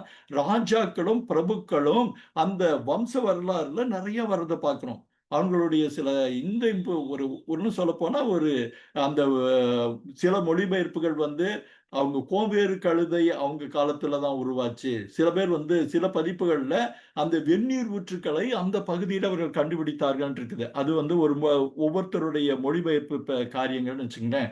ஆனா அது ஒட்டுமொத்தமா ஒரு காரியத்தை நமக்கு என்ன சொல்லுதுன்னு கேட்டா, அவர்களுடைய சமுதாய முன்னேற்றம், விஞ்ஞான முன்னேற்றம் அல்லது கலாச்சார முன்னேற்றம் இந்த மக்களை விட அதிகமா இருந்ததுனால பல ராஜாக்கள் வராங்க, பல பிரபுக்கள் வராங்க. நீங்க அந்த 43 வசனத்துல பாத்தீங்கன்னா அப்ப பல ராஜாக்களை பார்க்கலாம். ஆனா நம்ம இஸ்ரேல் ஜனங்கள் 400 வருஷங்களா இருக்கிறப்போ அவர்களுக்கு எந்த ராஜாவும் இல்லை. ஒருவேளை அவர்கள் பெரும் திரளான மக்களாக அந்த சேயீர் மலைப்பகுதியை ஆக்கிரமிச்சிருக்க கூடும். நீங்க பாத்தீங்கன்னா இன்னும் உள்ளுக்குள்ள போனா அவர்கள் அவங்க சந்ததியுடைய திருமணம் காரியமாக அங்க போறாங்க. போய் அங்க இருக்கிற பலவிதமான குடிகளை இவங்க டாமினேட் பண்ணி அவர்களை திருமணம் வாயிலாக நுழைந்திருந்தாலும் உபாகமத்துல சொல்லப்பட்டபடி அவர்களை அழித்து இவர்களுடைய டாமினன்ஸை அவர்கள் நிலைநாட்டுறாங்க. இவங்களுடைய முழுமையான ஆளுமையை வைக்கிறத பார்க்கிறோம். அப்போ 2 பேருக்கும் வித்தியாசம் இருக்கிறதுனால அப்போ ஆண்டவர் வந்து இவரை மறந்தாரா அப்படின்னு கேட்டீங்கன்னா கிடையாது. ஏன்னா இந்த ஆசீர்வாதங்கள் எல்லாமே தற்காலிகமானவை. தற்காலிகமானவை என்னன்னு கேட்டீங்கன்னா ஒரு காலகட்டத்துல இவர்கள் ஆசீர்வாதங்கள் எல்லாம் ஒழிந்து போகிறத நம்ம பின்னாடி பார்க்க போறோம். ஆனா என்னன்னா அவர்கள் ஆண்டவர் வந்து நம்ம ஆசீர்வதிக்கிறப்போ எப்பவுமே வந்து தங்களுடைய மூதாதையர் காரியமாக வந்த ஆசீர்வாதத்தை அவர்கள் தங்களுடைய முயற்சிகளினால், தங்களுடைய காரியங்களினால் வந்த ஆசீர்வாதங்கள் என்று நினைத்து அதில் தொடர்றப்போ அது ஒரு காலகட்டத்தில் முழுவதுமாக அகன்று போயிடும். முழுவதுமா அவங்கள விட்டு போயிடும். ஆனா கஷ்டப்படுகிற இஸ்ரேல் சந்ததியோ அந்த இதை வந்து பழையபடி தங்களுக்கு கொடுக்கப்பட்ட கானான் தேசத்துக்குள்ளாக ஜோஷுவா மூலமாக அவர்கள் வருகிற காரியத்தை பார்க்கிறோம். அப்போ ஆண்டவர் வந்து சொன்ன வாக்குத்தத்தத்தை வந்து அவர் நிறைவேற்ற வல்லவரா இருக்கிறார். இதுல இன்னொரு காரியமும் நம்ம பார்க்கலாம். என்னன்னா அவர் ஆபிரகாமுக்கு சொன்ன வாக்குத்தத்தத்தையும் நிறைவேற்றுகிறார். ஈசாக்கு சொன்ன வாக்குத்தத்தத்தையும் நிறைவேற்றுகிறார். மத்தபடி அந்த ஈசாக்குக்கு, யாக்கோபுக்கு, ஏன்னா யாக்கோபுக்கு சொல்றாரு இல்லையா, உன் சந்ததியை நான் பண்ணுவேன். நீங்க 35வது அதிகாரத்துல பாத்தீங்கன்னா நான் பெருக பண்ணுவேன். அதே வண்ணமா சொல்றாரு. சொல்ற எல்லா வாக்குத்தத்தங்களும் நிறைவேற்றுகிறாரு. ஆனால் தங்களுக்கான ஆசீர்வாதம் தேவனால் வந்தது என்று ஏசாவின் சந்ததி புரியாதிருக்கும் போது, இல்லை அதை பற்றிய உணர்வில்லாது இருக்கும்போது, அந்த ஆசீர்வாதம் ஒரு கட்டத்துல ஆண்டவருக்கு எதிராகவே அவர்கள் போகும்போது அவர்களை விட்டு நீங்கி போகிற ஒரு காரியத்தை நம்ம பார்க்கிறோம். நீங்க இன்னொரு முக்கியமான இந்த சந்ததியில இருந்து நம்ம இது என்னன்னு கேட்டீங்கன்னா, யாக்கோபுக்கு இது அவன் கேள்விப்பட்டப்போ ஒரு பெரிய சவாலா இருந்திருக்க முடியும். நம்ம ஆண்டவருடைய வாக்குத்தத்தத்துக்குள்ள இருந்தோம். ஆனா நமக்கு என்ன நடந்தது? ஆனா இவன் எதிரிட்டு போன இவனுக்கு ஏன் இப்படியான ஒரு காரியம் நடந்ததுன்ட்டு தன்னுடைய விசுவாசத்தை குறித்து ஒரு பெரிய சவாலை ஒருவேளை அவன் எதிர்நோக்கி அவன் நினைச்ச ஒருவேளை வருத்தப்பட்டிருந்திருக்க முடியும். ஆனா நமக்கு தெரியும் அவனுடைய எதிர்காலத்தின் அதாவது பழைய கானான் தேசத்திற்குள் அவனை கொண்டு வருவேன் என்று வாக்களித்த கர்த்தர் மோசே காலத்திற்கு பிறகு யோசுவா மூலமாக கொண்டு வந்து அவனை ஆசீர்வதித்ததை நம்ம பார்க்கிறோம். இனி இப்படி ஆசீர்வாதங்கள் தொடர்ந்து இருக்குங்கிறப்போ பல பேர்த்துடைய மனசுல வந்து இன்றைய காலகட்டத்தை குறித்து இது பண்ணலாம். ஏன்னா இன்னைக்கு நம்ம பெரும்பாலும் ஒரு பெரிய வாக்குவாதம் இருக்கு. நம்ம கடவுள மறக்கிறோம். கடவுள சேவிக்கிறவங்க தான் கஷ்டப்பட்டுட்டு இருக்கிறோம். கடவுள மறந்தவங்க, இல்ல கடவுள இல்லாத இருந்தவங்க நல்லா தான் இருக்கிறாங்க. அவங்க பிசினஸ் எல்லாம் சிறப்பா இருக்கு. அவங்களோட தொழிலெல்லாம் சூப்பரா விருத்தி ஆகுது. அப்படின்னு சொல்லி, அப்போ என்ன அப்படின்னு சொல்லுகிற ஒரு கூட்ட மக்கள் நம்ம விசுவாசிகள்லே பார்க்கிறோம். அன்பானவர்களே, இந்த ஆசீர்வாதங்களை விட கர்த்தரை அறிகிற ஆசீர்வாதங்கள் நம்முடைய எதிர்காலத்தின் உச்சத்துக்கு உத்தரவாதமா இருக்கு. இந்த ஆசீர்வாதங்கள் ஒரு கட்டத்திலே கடந்து போகிற ஒரு ஆசீர்வாதம். ஆண்டவர் இவருக்கும் இந்த கூட்டத்தாருக்கும் ஒரு வாய்ப்பு கொடுக்கிறாரு. அந்த வாய்ப்புல அவர்கள் கடவுளை தெரிந்து கொண்டிருப்பார்கள் என்றால், கடவுளிடம் திரும்பார்கள் என்றால், அவர்களுடைய வாழ்க்கை வேறு மாரி இருக்கு. ஆனா, அவர்கள்ல நீங்க பார்த்தீங்கன்னா, நீங்க ஒரு வேளை கூகுள் சர்ச் பண்ணி பார்த்து, இந்த ஏசா கூட்டத்துல, இந்த ஏதோமியர்ல இவங்க வந்து யாராவது ஒரு கடவுளுக்குள் திரும்பி வந்தாங்க, யாவேயிடம் திரும்பி வந்தவர்கள் யாராவது இருக்கிறாங்களான்னு சொல்லி சர்ச் பண்ணி பார்த்தீங்கன்னா, பெரும்பாலும் இல்லை. ஏன் இல்லைன்னா, இன்றைக்கு உலக பிரகாரமான ஆசீர்வாதங்கள் யார் மூலம் அந்த ஆசீர்வாதம் கிடைச்சதோ, அந்த ஆசீர்வாதம் தந்த கர்த்தரை மறக்க அடிக்க போதுமானதா இருக்கு. அதே நேரத்துல இஸ்ரவேல் ஜனங்களுக்கு பெரும்பாலும் மக்களுடைய இயல்பு அதுதான். அவர்களுடைய கஷ்டத்தினூடாக வழி நடத்துகிற ஒரு கர்த்தர் மோசே மூலமா, யோசுவா மூலமா வர்றப்போ, அவர்கள் எல்லாரும் ஆண்டவருடைய வாக்குத்தத்தத்தின் பிள்ளைகளாகவே இருக்கிறாங்க. சொல்லப்போனா அவர்களுடைய சந்ததியில தான் உலகத்தையே மாற்றப் போகிற, உலகத்தை ரட்சிக்க வந்த மெசியா யூதா கோத்திரத்துல பிறக்கிறதையும் நம்ம பார்க்கிறோம். இந்த 2 முரண்பாட்டையும் நம்ம பார்க்கிறது ரொம்ப நல்லது. இன்னைக்கு வ இது வந்து இன்னொரு ஆராய்ச்சியாளர் இப்படி சொல்றாரு. இது வந்து எதுக்கு பொருத்தம்னு கேட்டீங்கன்னா, இன்னைக்கு இருக்கிற அ ப்ராஸ்பெரிட்டி காஸ்பலுக்கும், ஹெல்த்தி காஸ்பலுக்கும் அ வான ஒரு ஒரு ஒப்புமை மாதிரி தெரியுதுன்னு ரொம்ப அழகா சொல்றாரு. எப்படி இது ஒப்புமை ஆகுது? ஹெல்த்தி காஸ்பல் அல்லது உண்மையான காஸ்பல்ல நமக்கு பிரச்சனைகள் உண்டு. நமக்கு தொல்லைகள் உண்டு. நமக்கு வேதனைகள் உண்டு. ஆனால் அந்த வேதனைகளினூடாக நடத்துகிற கர்த்தர் இறுதியில் நம்மை அவர் சித்தப்படி அவருடைய வாக்குத்தத்தத்தின்படி உயர்த்துகிறவரா இருக்கிறார். ஆனா, அவரை அறியாத இந்த வசதியும், சொத்தும் காரியங்கள் எல்லாம், அந்த காரியங்களே, அந்த வசதிகளே, அந்த சுபிட்சமே, அந்த பணமே கடவுளிடம் நெருங்க விடாதபடி அவர்களை விலக்கி போகிறது. நம்ப அந்த ஒரு 2க்குமான வித்தியாசத்த ரொம்ப அழகா பேசுனத நான் ஒரு செய்தியில நான் கேட்டேன். அன்பானவர்களே, நம்முடைய பிரச்சனைகள், நம்மளுடைய பிரசன்ட் வாழ்க்கை சிஸ்டங்கள், வாழ்க்கையுடைய போக்குகள், கஷ்டங்கள், பிரச்சனைகள், தொல்லைகள், ஒருவேளை அத அறியாத மக்கள் அவங்க அப்படி இருக்கிறாங்க. ஒண்ணுமே பண்றதில்ல. அவங்க இவ்ளோ செழித்திருக்கிறார்கள். அவங்களுக்கு ஒண்ணுமே ஆகுறதில்ல. நமக்கு தான் அவங்க அநியாயம் பண்றாங்க. அவங்க ஜெயிக்கிறாங்கன்ட்டு பல பேர் சொல்ற ஒரு காரியத்த பார்க்கிறோம். ஆனா, அது உண்மை கிடையாது. ஒரு காலகட்டத்தில் ஆண்டவருடைய சொல்லுகிற காரியங்கள் நிச்சயமாக வெளிப்படும். இப்ப இந்த ஏசாவுடைய காரியத்தையே நீங்க எடுத்துட்டீங்கன்னா, அவர்கள் சுபிட்சம்ன்னு பார்த்தோம். அவர்களை வந்து ஒரு வகையில பார்க்க போனா, அவர்களே அறியாதபடி கடவுளுடைய ஆசீர்வாதம் அந்த ஒருவேளை ஈசாக்குக்கு பிறந்த காரணத்தினால், அல்லது ஆபிரகாமுடைய பேரனாய் இருந்த காரணத்தினால், அவர்கள் அவர்களுக்கு ஆண்டவர் தந்த வாக்குத்தத்தத்தின் ஒரு பகுதி இவர்கள்ல நிறைவேறியிருக்கலாம். இஸ்மவேலுக்கும் சரி, ஏசாவுக்கும் சரி. இதுல இன்னொரு காரியத்தையும் நம்ம இந்த இடத்துல நினைச்சு பார்க்கிறது நல்லது. சமீபத்துல ஒரு அ வ WhatsAppல ஒரு இது வந்திருந்தது. அப்போ அதுல வந்து ஒருத்தர் ஒரு ஒரு ஒரு முஸ்லீம் பேட்டி குடுக்குறாரு. இந்த சமீபத்திய அ அந்த ஈரான், எ இஸ்ரேல் அதுல அந்த காசாவுல இருக்கிற அந்த பகுதியில அநேகம் பேர் ஆண்டவரை ஏற்றுக்கொள்கிறார்கள். அநேகம் பேர் ஆண்டவர் பக்கம் வர்றாங்கன்னா, ஒரு ஒரு பேர் சொல்றாரு. இது எப்படின்னு கேட்டீங்கன்னா, நம்ம மாரி ஒருத்தர் போய் சுவிசேஷம் சொல்லின்ட்டு இல்ல. அவர்களை கர்த்தர் நினைத்திருப்பதின் அடையாளமாக அவர்கள் கனவுகளினூடாக நெறைய பேர் சொல்றாங்க. எனக்கு தெரிஞ்சு 10 பேர நான் பார்த்தேன். அந்த 10 பேருக்கும் ஆண்டவர் கனவுல வந்தாரு. கனவுல வந்துட்டு, "நீ போய் இந்நாள பாரு. அவங்களுக்கு வந்து உனக்கு மெய்யான சத்தியத்தை சொல்லுவாங்கன்னு சொன்ன உடனே அவர் மூலமாக நான் கிறிஸ்துவை அறிந்து கொண்டேன், நான் இயேசுவை அறிந்து கொண்டேன் அவங்க சொல்ற ஒரு பல சாட்சிகளை பார்க்கிறப்போ ரொம்ப ஆச்சரியமா இருந்தது. சோ இந்த மக்களை பொறுத்தவரை ஆண்டவருடைய செயல்பாடு அது வேற ஒரு டைமென்ஷன், வேற ஒரு பரிமாணம். சரி, அது இருக்கட்டும். ஒரு உதாரணத்துக்காக நான் சொல்ல வந்தேன். இப்போ இப்படி சுபிட்சமாய் இருந்த மக்கள் அவங்க அப்படியே இருக்கிறாங்களா அப்படின்னு கேட்டா, அவர்களுக்கான நியாய தீர்ப்பு அவங்களுக்கு எப்படி ஆசீர்வதித்தாரோ அவங்களுக்கும் அந்த நியாய தீர்ப்பும் வருகிறத நம்ம பார்க்கிறோம். உதாரணத்துக்கு நீங்க பார்த்தீங்கன்னா, உபாகமம் 2வது அதிகாரம் 2:5 நீங்க பாருங்களேன். உபாகமம் 2ஆம் அதிகாரம்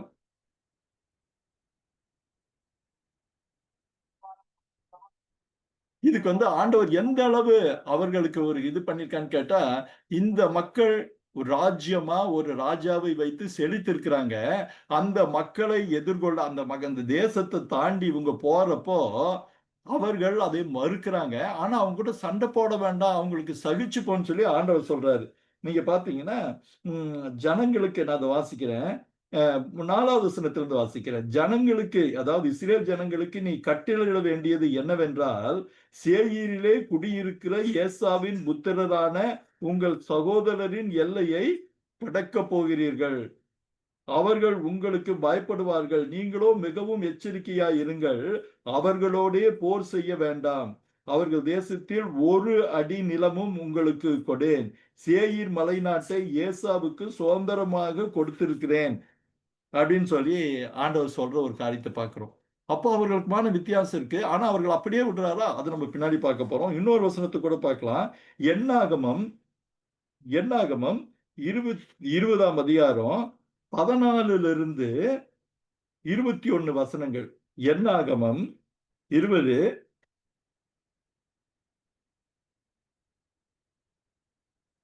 14லிருந்து 21 நீங்க பாத்தீங்கன்னா,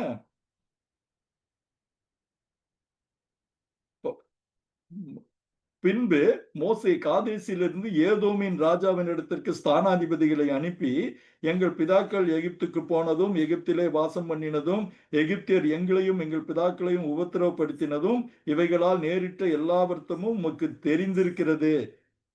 நீங்க அடுத்த 16வது விடுங்க. 17வது வசனத்துல என்ன கேட்கிறாங்க? நாங்களும் உமது தேசத்தின் வழியாக கடந்து போகும்படி உத்தரவு கொடுக்க வேண்டும். வயல்வெளிகள் வழியாகவும் திராட்சை தோட்டங்கள் வழியாகவும் நாங்கள் போகாமல் துறவுகளின் தண்ணீரை குடியாமல் ராஜபாதையாகவே நடந்து உமது எல்லையை கடந்து போகும் மட்டும் வலதுபுறம் இடதுபுறம் சாயாதிருப்போம் என்று உமது சகோதரனாகிய இஸ்ரவேல் சொல்லி அனுப்புகிறான் என்று சொல்லச் சொன்னான். ஆனா அவங்க சொல்ற பதில் பாருங்க. அதற்கு ஏதோம், நீ என் தேசத்தில், அதாவது ஏசா மக்கள், நீ என் தேசத்தின் வழியாக கடந்து போகக்கூடாது, போனால் பட்டயத்தோடு உன்னை எதிர்க்க புறப்படுவேன் என்று சொல்லச் சொன்னார். நீங்க 20வது வசனத்தை பார்த்தீங்களா? நீ கடந்து போகக்கூடாது என்று சொல்லி வெகு ஜனங்களோடும் பலத்த கையோடும் அவர்களை எதிர்க்க புறப்பட்டான். 21ல பார்த்தா, ஆகையால் இஸ்ரவேலர் அவனை விட்டு விலகி போனார்கள். அந்த அளவுக்கு ஒருவேளை யாக்கோபும் ஏசாவும் அந்த 33வது அதிகாரத்துல சமாதானமாய் ஒப்புர வாழ்ந்தாலும் அவனுக்கு பின்வந்த சந்ததிகளுக்கும் இஸ்ரவேலுக்கும் நடக்கிற யுத்தம் நமக்கு எல்லாருக்கும் தெரிஞ்சது. இப்ப நம்ம யாத்திராகமத்துல நம்ம படிச்ச 2 பகுதிகளும், உபாகம பகுதியும் சரி எண்ணாகம பகுதியும் சரி, அவர்கள் நல்லா செட்டில் ஆயிருந்த இடத்துல அந்த இடத்தை கடந்து போக அனுமதி கேட்டப்ப கூட அவர்களுக்கு அவர்கள் கொடுக்க மறுத்தார்கள். அவர்களுக்கு கொடுக்க அவங்க விருப்பமே இல்லை. அந்த அளவுக்கு கடின மனமுள்ளதா இருந்தாங்க. அதனால பின் விளைவுகள் என்ன? அப்போ அவன் கஷ்டப்படுறவன் கஷ்டப்பட்டுட்டே இருக்கணும், அவன் வந்து அப்படியே தான் இருக்கணும், இவங்க நல்லா தான் இருப்பாங்களா அப்படின்னு சொல்லி கேள்விகள் பல நேரத்துல வரலாம். ஆனா ஆண்டவர் நியாயாதிபதியாகிய கர்த்தர் ஏசா மக்கள் இப்படி இருந்தது நிமித்தம் அந்த ஏசா வம்சத்தையே அவர் இல்லாமல் போக பண்ணுகிறார். இன்னும் அந்த ஒரு வசனத்தை கூட நீங்க பார்க்கலாம். நீங்க அந்த ஏசாவுடைய பரிதாப நிலைமையை சரித்திரத்துல நம்ம பார்க்க போறோம். சங்கீதம் 88 5லிருந்து 8. சங்கீதம் 83, சாரி, சங்கீதம் 83.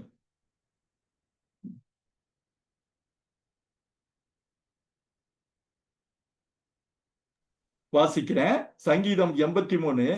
ஏதோமின் கூடாரத்தாரும் இஸ்மவேலரும் மோவாபியரும் ஆகாரியரும் கேபாலியரும் அம்மோனியரும் அமலேக்கியரும் ஏக நிர்ணயமாய் ஆலோசனை செய்து உனக்கு விரோதமாய் ஒப்பந்தம் பண்ணி கொண்டிருக்கிறார்கள்.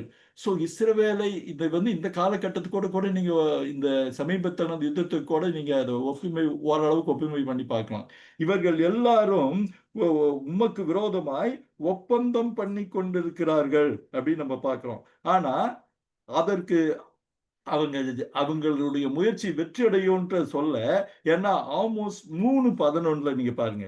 ஆமோஸ் 3:11 எடுத்திருக்கீங்களா?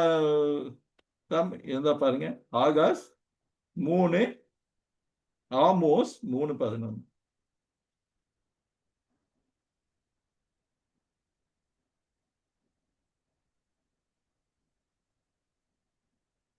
பயங்கரமான ஒரு வசனம். ஆமோஸ் 3:11 ஏசாவுக்கு சொல்ற காரியம் என்னன்னு கேட்டா, ஆகையால் சத்துரு வந்து தேசத்தை சூழ்ந்து கொண்டு உன் பலத்தை உன்னிலிருந்து அற்றுப்போக பண்ணுவான், உன் அரண்மனைகள் கொள்ளையிடப்படும் என்று கர்த்தராகிய ஆண்டவர் சொல்லுகிறார். 3:11. அதோட நீங்க பாத்தீங்கன்னா ஒபதியா 6:10 பாத்தீங்கன்னா ரொம்ப ரொம்ப பயங்கரமான ஒரு காரியம். அதை கூட நம்ம பார்க்கலாம். ஒபதியா 6வது வசனம் 10வது வசனம்.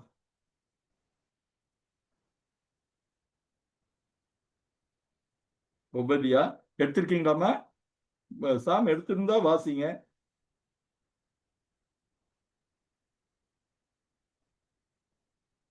நானே வாசிக்கிறேன். ஒபதியா 6வது வசனத்தை பாருங்க. ஏசாவினுடையவைகள் எவ்வளவாய்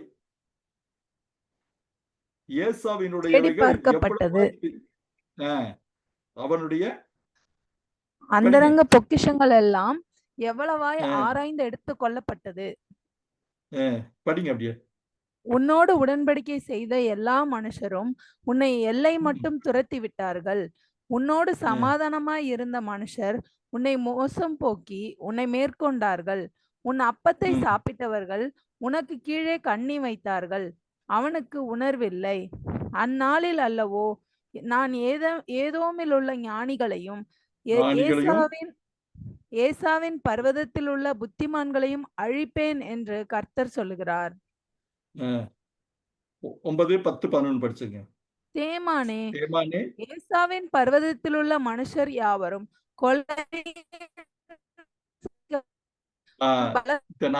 திரும்ப படிக்கிறேன். தேமானே, ஏசாவின் பர்வதத்தில் உள்ள மனுஷர் யாவரும், கவனிங்க, மனுஷர் யாவரும் கொலையினால் சங்கரிக்கப்படும்படி உன் பராக்கிரமசாலிகள் கலங்குவார்கள். நீ உன் சகோதரனாகிய யாக்கோவுக்கு செய்த கொடுமையின் நிமித்தம் வெட்கம் உன்னை மூடும், நீ முற்றிலும் சங்கரிக்கப்பட்டு போவாய். இது ஒரு பயங்கரமான ஒரு காரியம். இப்ப நம்ம நினைச்சு இப்ப நம்ம இந்த வசனத்தை பார்க்கிறப்போ அந்த சுபிட்சங்களோட முடிவு மிகப்பெரிய அழிவு. அப்போ கடவுளை நான் கவனிக்கல, கண்டுக்கல. ஆனா நான் என்ன வகையில குறைஞ்சு போயிட்டேன்னு நினைச்சிருந்த ஏசாவின் இப்ப இன்னைக்கு பார்த்தா ஏசாவுடைய ஏதோமியரே இல்லாம போயிட்டாங்க. அந்த சேயீர் பகுதியில் அவங்க பிற ஜாதிகளை ஜெயிச்சு அவங்கள ஆக்கிரமிச்சு அவங்கள ஆண்டு கொண்டிருந்த போதும் இன்றைக்கு ஏதோமியரே கிடையாது. இன்னைக்கு நம்ம இதுமேயர்கள் நம்ம சொல்றோம். அந்த வம்சமே இந்த ஒபதியாவுல சொன்ன வாக்கு தத்துவத்தின்படி ஒளிந்து போனதை பார்க்கிறோம். அன்பானவர்களே, நமக்கு இந்த ஏசாவுடைய வம்ச வரலாறு பற்றியும் ஏசாவை பற்றின சில காரியங்களையும் பார்த்தோம். அதாவது வாக்கு தத்துவத்திற்கு உட்பட்ட மக்கள், வாக்கு தத்துவத்தை விட்டு அகன்ற மக்கள், இவர்களுக்குமான முரண்பாடுகளை சொல்லுகிறது தான் காரியம். இந்த 36வது அதிகாரம் என்னன்னா, ஒரு வகையில் ஆண்டவர் என்ன சொன்னாரு, ஏசா முன்னாடி அதிகாரத்திலே நம்ம அதுக்கப்புறம் வரதில்லைன்னு பார்க்கணும். ஆனா வம்ச வரலாறு இருக்கிற எல்லா காரியங்களும் ஒரு பெரிய கால அளவுல சொல்லப்பட்டதுடைய நோக்கம் என்னன்னா, அதோடைய அந்த மக்கள் வேதாகம நெடுக வராங்க. நெடுக வர்றப்போ அவர்களுடைய என்ன சொல்றது, ஆண்டவரை நிராகரித்ததின் விளைவை வேதம் முழுக்க அங்கங்க ஒபதியாவுல அந்த தீர்க்க தரிசனமா அவர் சொல்லி அது நடைபெறுந்து பார்க்கிறோம். ஆனா இஸ்ரவேலருக்கோ ஒருவேளை அவங்க முதல்ல அந்த கட்டத்துல நினைச்சிருக்கலாம், நம்ம ஒரு ராஜாவை கூட தெரிவு செய்யாம இருந்தோம். இவங்க ராஜாக்களோடு, பிரபுக்களோடு, சமுதாயத்துல பெரிய எடையோடு நீங்க பார்த்தீங்கன்னா, இவங்க கடந்து போகிறதுக்கு அவங்ககிட்ட அனுமதி கேட்கிற அளவுக்கு ஒரு எஸ்டாப்ளிஷ் ஆயிருந்த ஒரு கிங்டமாவும், எஸ்டாப்ளிஷ் ஆயிருந்த ராஜ்யமாவும் இருந்தாங்க. அந்த அளவுக்கு இருந்தாங்க. ஆனா நம்ம இப்படி இருக்கிறோமே, அவங்ககிட்ட இதை கேட்கிறோமேன்று இருந்த இஸ்ரேல் ஜனங்கள் தான் இறுதியில் கானான் தேசத்திற்குள் போனாங்க. நீங்க சொல்லப்போனா அவங்க எகிப்திலிருந்து போனப்போ கானான் தேசம் காலியா இருந்தது. அங்கிருந்து போராடி யோசுவா மூலமா வந்தாங்க. ஆனா இவங்க திரும்ப கானான் தேசத்திற்குள் வர முடியாமலேயே போனார்கள்.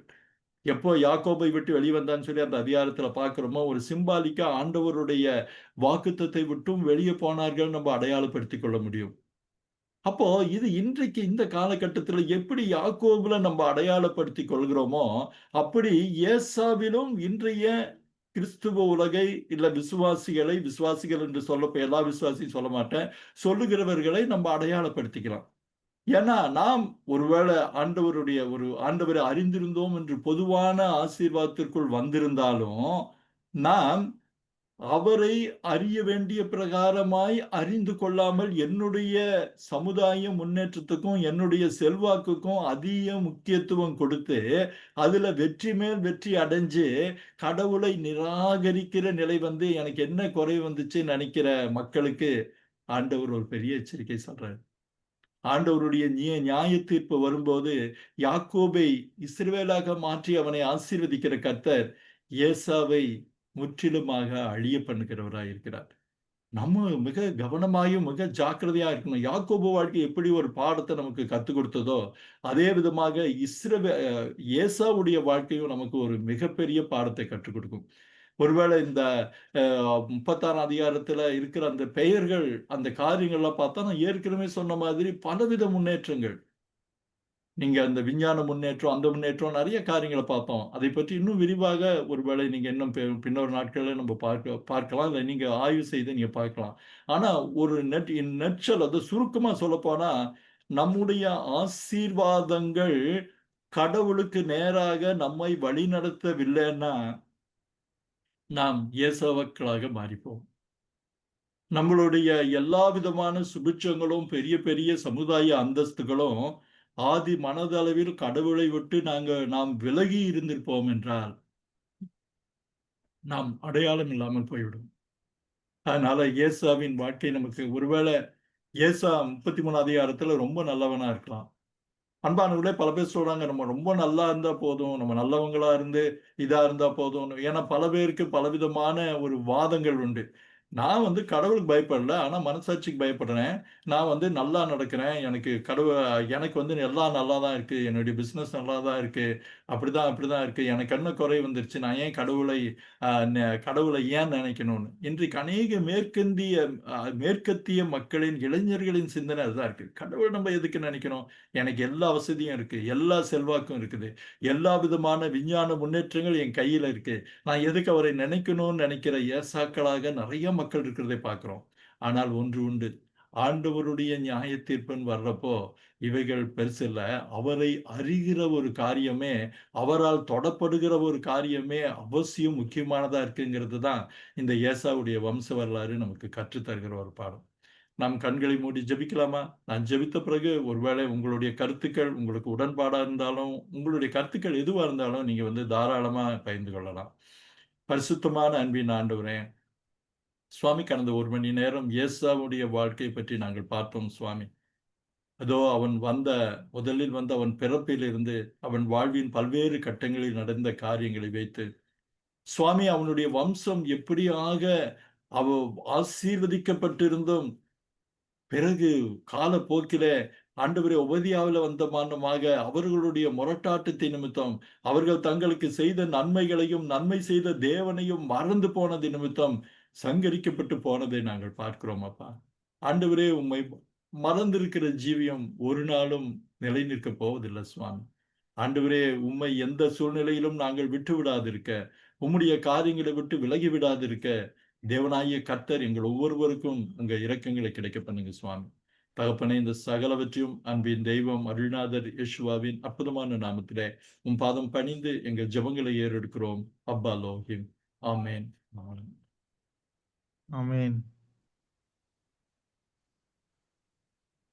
அண்ணா சொல்லுங்க சார். நல்லா இருந்தது. நான் இன்னைக்கு மீட்டிங் நீங்க ஏசாவை பத்தி வேற ஒரு ஆங்கிள் சொன்னது. உங்களுக்கு எதுவும் டவுட்ஸ் எதுவும் இருந்தாலும் நீங்க கேளுங்க. உங்களுக்கு இத பத்தி ஏதாவது கருத்து சொல்லணும், இல்ல உங்களுக்கு எதுவும் சந்தேகங்கள் இருந்தாலும் நீங்க அண்ணாட்ட கேட்கலாம் இப்போ.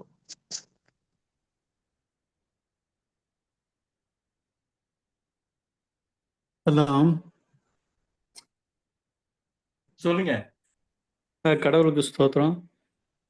ஏசாவை பற்றியான ஒரு பெரிய சின்ன ஒரு விஷயத்த எவ்வளவு பெரிய ஒரு வரலாறா இருக்குதுங்கிறத நீங்கள் இப்போ இன்னைக்கு நான் தெரிஞ்சுக்கிட்டோம்.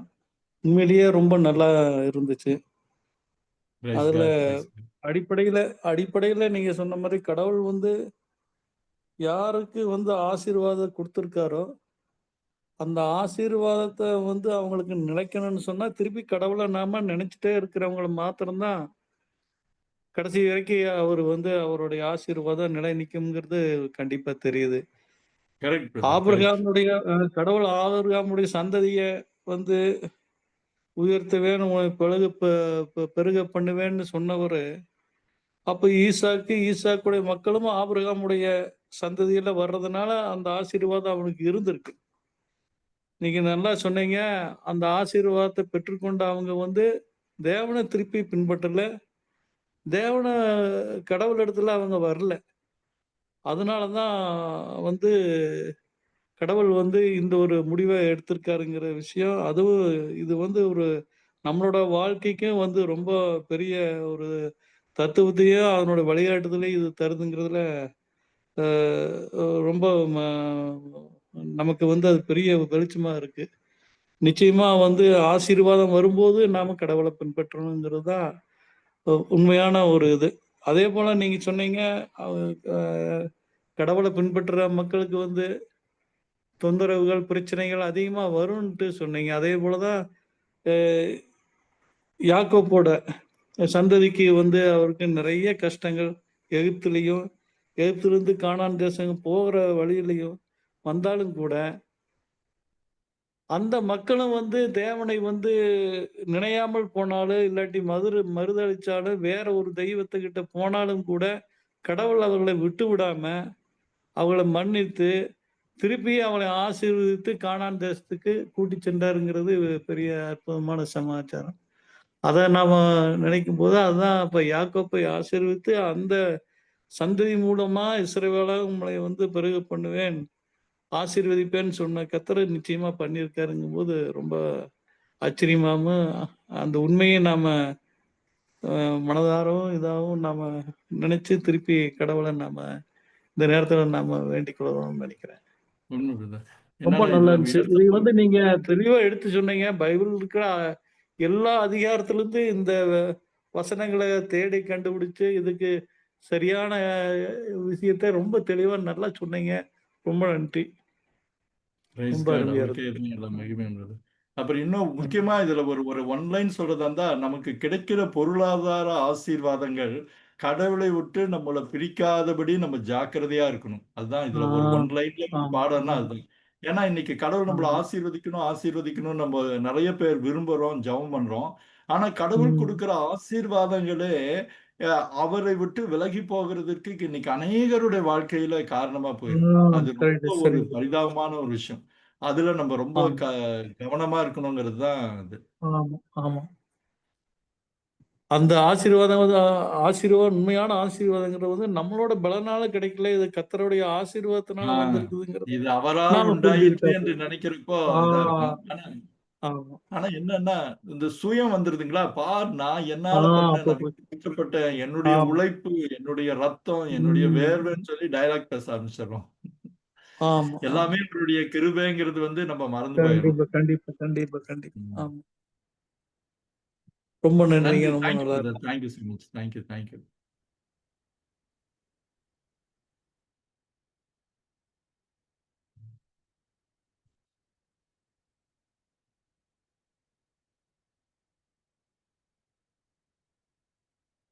சொல்லுங்க.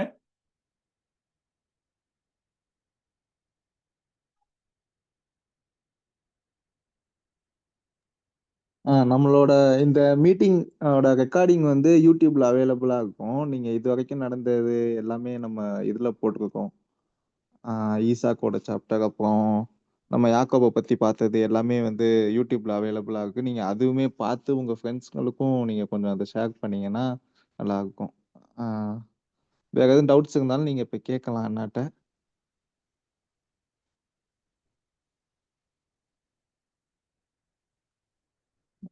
வேற யாருக்கும் இப்போ இல்லைன்னா நம்ம வந்து ப்ரே பண்ணி கொடை ம். முடிக்கலாம். அக்கா நீங்க எதுவும் சொல்லணுமாக்கா? ஏசாவுடைய வாழ்க்கையில இருந்து நம்மளுடைய வாழ்க்கையில கத்துக்க வேண்டியது அந்த ஆண்டவர் வந்து ஏசாவையும் சேர்த்துதான் ஆசீர்வதிச்சிருக்காரு. நிறைய வந்து அவர் ஆண்டவரை விட்டு ஆண்டவரை பெருசா அவரு இது பண்ணிக்கலனாலும் ஆட்டோமேட்டிக்கா அந்த பிளெஸிங்ஸ் வந்து அவருக்கு வந்துருச்சு. ஸோ வந்து நமக்கு மேலேயும் வந்து ஆண்டவர் சொல்லி இருக்கிற ஆசீர்வாதங்கள் ஆட்டோமேட்டிக்கா நமக்கு வந்துடும். பட் நம்ம வந்து ஆண்டவர் இடத்துல நம்மளுடைய நன்றி உணர்வையும் நம்மளுடைய கனத்தையும் நம்ம கொடுக்கும் போதுதான் ஆண்டவர் வந்து எப்படி வந்து யாக்கோபை ஆசீர்வதித்தேன் அப்படின்னு அவர் சொல்றாரோ, யாக்கோபு எல்லாத்துக்கும் வந்து ஆண்டவரை டிபெண்ட் பண்ணிக்கிட்டாரு.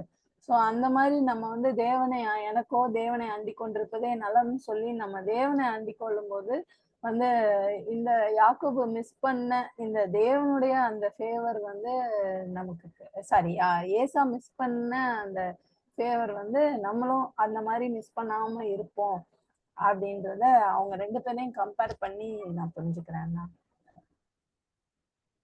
அருமை எலிசபெத். எப்பவும் போல அழகான கருத்து. சரி, வேற யாரும் இல்லைன்னா ஜெபம் பண்ணுங்க, முடிப்போம் நம்ம. ஓகே அண்ணா. ஜெபம் பண்ணி முடிச்சிடலாம். எங்கள் பரலோக பிதாவே, உம்முடைய திருக்குமாரனாகிய இயேசு கிறிஸ்துவின் நாமத்தில் மன்றாடுகிறோம் ஏசப்பா. இப்பொழுதும் ஏசப்பா நாங்கள் இந்த கொஞ்ச நேரம் அவரோடு இந்த நிகழ்ச்சி ஏசப்பா நாங்கள் உம்மோடு செலவிட ஏசப்பா இந்த கிருபைக்காக நன்றி ஏசப்பா. அண்ணனுக்கு நீர் தந்த வெளிப்பாடுகள் ஏசப்பா அண்ணன் மூலியமா நாங்கள் கற்றுக்கொள்கிற ஏசப்பா இந்த விஷயங்கள் ஏசப்பா எங்களுடைய வாழ்க்கையில நாங்கள் பிரயோஜனப்படுத்திக் கொள்ள நீர் உதவி செய்யுங்க ஏசப்பா. எல்லா டெக்னிக்கல் ப்ராப்ளம்ஸ் எல்லாமே நீங்களே கிளியர் பண்ணி கொடுத்ததுக்காக நன்றி ஏசப்பா. இன்னும் வருகிற மக்களை அநேகமாக கூட்டி சேருங்க ஏசப்பா. இன்னும் யூடியூப்ல கூட ஏசப்பா நாங்கள் கரெக்டாக ஆன் டைம்ல போட்டு ஏசப்பா மக்கள் பிரயோஜனப்பட நீரே உதவி செய்யுங்க ஏசப்பா. இன்னும் அடுத்த வாரம் ஏசப்பா நாங்கள் என்ன டாபிக் டிஸ்கஸ் பண்ணோம் எல்லாமே நீரே அண்ணனுக்கு தெரியப்படுத்துங்க ஏசப்பா. இயேசுவின் நாமத்தில் ஜெபிக்கிறோம் ஜீவன் நல்ல பிதாவே, amen. Amen, amen. God bless you, God bless you all. Good night. அடுத்த கூடுகையில மறுபடியும் சந்திப்போம். அதுவரை கடவுளோட கிருபை உங்க ஒவ்வொருவரோடும் கூட இருக்கட்டும். Amen. God bless you. Thank you.